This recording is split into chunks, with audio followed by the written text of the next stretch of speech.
नमस्कार जी, मैं doctor Sidhu again आपके लिए आज एक नया एपिसोड लेके आया हूँ जो एक आधारित है लीवर डिजीज़ के ऊपर। जो लीवर सिरोसिस पे पहले 2 एपिसोड बने हैं, उससे पहले लीवर सिरोसिस से पहले जो बीमारी एक लीवर की होती है, डिजीज़ होती है, उसके बारे में आज डिस्कस करेंगे, जिसका आपको फ़ायदा मिल सके, नॉलेज मिल सके। आपकी सरल भाषा में बात करने की कोशिश करूँगा अपनी मेडिकल लाइन से अलग होके, कि आप मेरी भाषा को समझ सको। एक होता है, 2 तरह के फैटी लीवर होते हैं जो बहुत लोगों में पाए जाते हैं, लेडीज़ में भी, जेंट्स में भी होते हैं। एक तो नॉन अल्कोहलिक फैटी लीवर बोला जाता है, जो बंदा दारू नहीं पीता है, शराब नहीं पीता है, उसका सेवन नहीं करता है। एक अल्कोहलिक फैटी लीवर होता है। अल्कोहलिक फैटी लीवर जो ज़्यादा दारू पीते हैं, ज़्यादा शराब पीते हैं और रात दिन दारू में रहते हैं, सुबह शाम को भी दारू पीते हैं, कुछ खाते भी नहीं हैं, तो वो उसको अल्कोहलिक फैटी लीवर बोला जाता है। इसके कारण क्या होते हैं, जो नॉन अल्कोहलिक होता है, जो शराब नहीं पीता है या दारू नहीं पीता है, उसको नॉन अल्कोहलिक फैटी लीवर जिसको बोला जाता है, वो क्या होता है कि हमारा गलत खान पान जो है उसकी वजह से वो लीवर में एक फ़ैट जमा हो जाती है, जो हमारी पेट्स की नस होती है उसमें जो ब्लड ऊपर सर्कुलेट करता है उसको रोकना शुरू कर देती है, और लीवर के इर्द गिर्द सारी जगह वो फ़ैट जमा होना शुरू हो जाती है। जब वो फ़ैट जमा होना शुरू हो जाती है तो आप पहचान नहीं सकते कि इस पेशेंट को ये बीमारी है। जितना देर उसका अल्ट्रासाउंड नहीं होता, जहाँ वो कोई दिक्कत होगी उसको कई सालों तक, ये एक बीमारी ऐसी नहीं है कि बुखार है कि आज हुआ तो पता चल गया। बहुत लंबा समय लगता है इस बीमारी को पहचानने के लिए। जब वो सामने आती है तो तब काफ़ी बढ़ चुकी होती है बीमारी, तो इसलिए आपको चेकअप कराना चाहिए।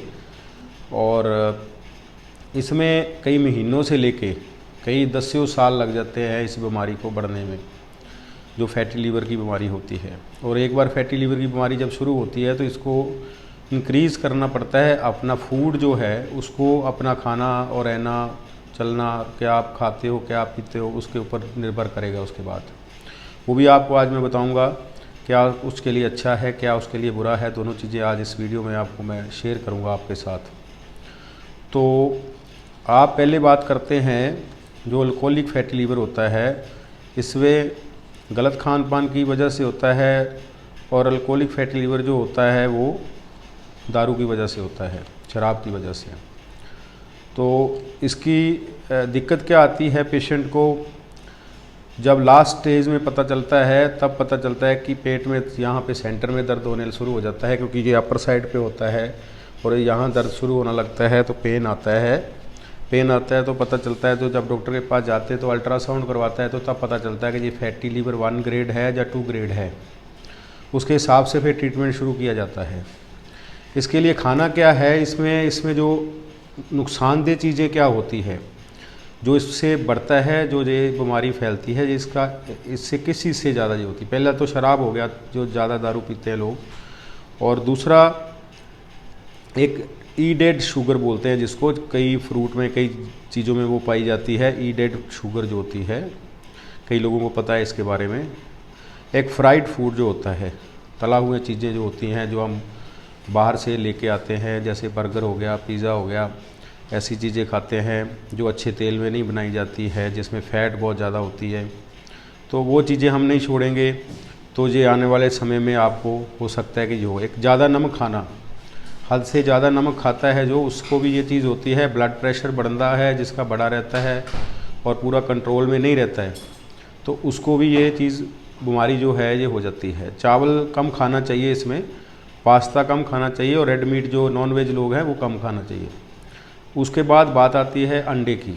अंडे पे जो सर्च की गई है, आज तक जो सर्च हुई है, अंडा फैटी लीवर करता है, मगर बहुत कम मात्रा में आप खा सकते हो उसको। ये नहीं कि 4-5 अंडे रोज़ खाए हो जी आप, जैसे बॉडी बिल्डर बच्चे खाते हैं या दूसरे खाते हैं, तो वो आपको फैटी लीवर कर सकता है। और इसको डिटॉक्स कौन करता है, कौन सी चीज़ें इसको, लीवर को डिटॉक्स करती हैं, वो आप कॉफ़ी पीते हो, कॉफ़ी इसके लिए बहुत अच्छी है। कॉफ़ी से फैटी लीवर जो है वो अब धीरे धीरे ठीक होने शुरू हो जाता है। नॉन वेज में जो मछली खाते हैं, फ़िश खाते हैं, उनके लिए ये मछली जो है फैटी लीवर के लिए अच्छी होती है। ब्रोकली होती है, ब्रोकली आप समझते हो कि एक इंग्लिश गोभी का नाम ब्रोकली है। एक इंग्लिश जैसे हमारे कॉलीफ्लावर गोभी होती है, ऐसे ब्रोकली होती है ग्रीन कलर की। बड़े शहरों में तो मिलती है, छोटे शहरों में कम मिलती है, लोग इसके बारे में नहीं जानते, और ये ज़्यादा यूरोप में पाई जाती है। और डेयरी प्रोडक्ट, जितना डेयरी प्रोडक्ट आप यूज़ अच्छी तरह करोगे, साफ़ सफाई वाले करोगे, वो इसके लिए बहुत अच्छे हैं। दलिया है, अखरोट है, और दूसरा है ग्रीन टी। ग्रीन टी आप पियोगे वो भी बहुत अच्छी है फैटी लीवर के लिए। एक जैतून का तेल है, एक सूरजमुखी के बीज हैं, जो हमारे रक्त ब्लड में लीवर का जो एंजाइम को कंट्रोल करते हैं, वो एंजाइम जो बढ़ता है उसको कंट्रोल कर लेते हैं। और ताज़ी सब्जियां तो आपको पता ही है, ताज़ी सब्जियां आप खाओगे, बेही सब्जियां नहीं खाओगे। जब आपने सब्ज़ी खानी है तभी बनानी है, तभी खानी है, ये नहीं फ्रिज में रख ली उसके बाद गर्म करके खा ली, जब दोपहर सुबह की बनाई दोपहर को खा ली, वो चीज़ नहीं। ताज़ी सब्जी का मतलब है ताज़ी सब्जी आप लाओ, ताज़ी सब्जी बनाओ और खाओ। और लहसुन जो होता है वो बहुत अच्छा है इस जो फैटी लीवर पेशेंट है उसके लिए। और टैफू होता है, और ताज़े फल जो हैं, हम ताज़ा फ्रूट आता है जो आपको फ्रेश फ्रूट मिल सके, वो आप खाएँ, इसके लिए बहुत अच्छा होता है। तो आप फैटी लीवर से सीधा लीवर सिरोसिस तक जाने से बच सकते हैं। इस बीमारी का यही इलाज है। बाकी आप डॉक्टर से सलाह लीजिए। इसमें लीवर को जो बीमारी के बढ़ने का ख़तरा, बहुत स्लोली बीमारी ये बढ़ती है, पता भी नहीं चलता है पेशेंट को ये हो गया है, और पेशेंट को कोई प्रॉब्लम नहीं आती है, वो नॉर्मल रहता है। तो आप प्लीज़ जो आपको ये बातें बताई गई है इस वीडियो में, इस पर ध्यान दीजिए। नेक्स्ट एपिसोड में फैटी लीवर 2 के बारे में बात करेंगे, उसके बारे में भी मैं आपसे बताऊंगा। और आज जो इतना ही इस वीडियो में है कि वीडियो ज़्यादा लंबी ना हो जाए, और कई लोग बोर भी हो जाते हैं इसको सुनते हैं जो नहीं इंटरेस्टेड हैं। मगर आपको ये चीज़ें सुनना चाहिए, खान पान का ध्यान रखना चाहिए, आपके काम आएगा। इसीलिए ये चैनल शुरू किया गया है कि ओपीडी के अंदर पेशेंट को सारी बातें बैठ के अच्छी तरह समझाई नहीं जा सकती, क्योंकि टाइम बहुत कम होता है, ओपीडी ज़्यादा होती है। पर कोशिश तो करते हैं हम लोग कि उसको जितना हो सके समझाएं। मगर इसीलिए वीडियो बना के हम इसको यूट्यूब पे डालते हैं कि आप तक पहुंच सके, आपको हेल्प मिल सके, आपको मदद मिल सके।